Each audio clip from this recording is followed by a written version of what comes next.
All right, I couldn't find anything online about a 2010 BMW X5 35D wiring harness. I couldn't find anything, no videos. Wow, YouTube finally let me down. Had a transmission blowing the main fuse, wipers going crazy, swapped computers, chased that. What do you know? It's the wiring harness. Can't remember what that part's called, but something leaks exhaust back there on the back left of the engine, and it can damage your main wiring harness. Wow, good design. Anyways, so you got to disconnect your all the transmission plugs. I've already pulled them up here.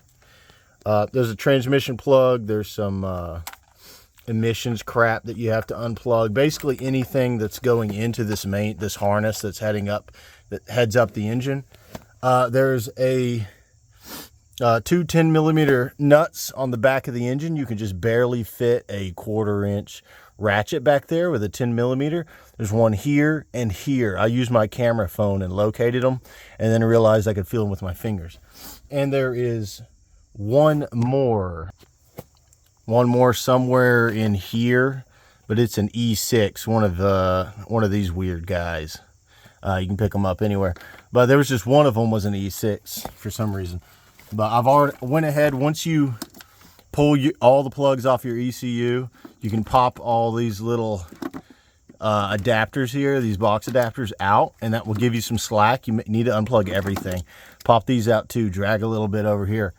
And once you do that, then you'll have enough slack to kind of start to work this plastic cover that didn't do anything to protect these wires out from behind the engine here. You push it this way, start to pull it up, get it around the fuel rail, and then the whole thing will pop up right here. I've got a lot of paper towels in, but basically the wires are coming around right there, right beneath that stud there. And you just pop them up over the stud and up, and you can pull the whole harness up this way, right? So it's going underneath, it's going to this big box here. I'm unhooking all the glow plug stuff and all of that.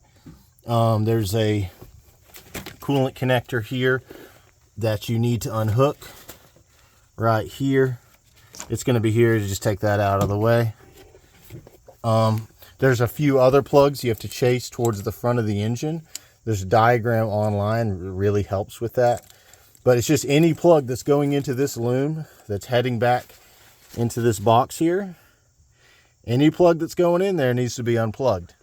And you just take off all the little sensors and vacuum lines that are in the way. Be very careful with the vacuum lines. The little plastic nipples like to break, and that'll ruin your day. So make sure you use some needle nose and just work it off, or a vacuum line removal tool. All these connectors, I'll just use a little flat blade screwdriver, and you can make most of these work. You know, you'll figure it out by the time you get to this point. But it's just unplugging a bunch of stuff, basically. There's two bolts here and here, holding this big piece of plastic on here.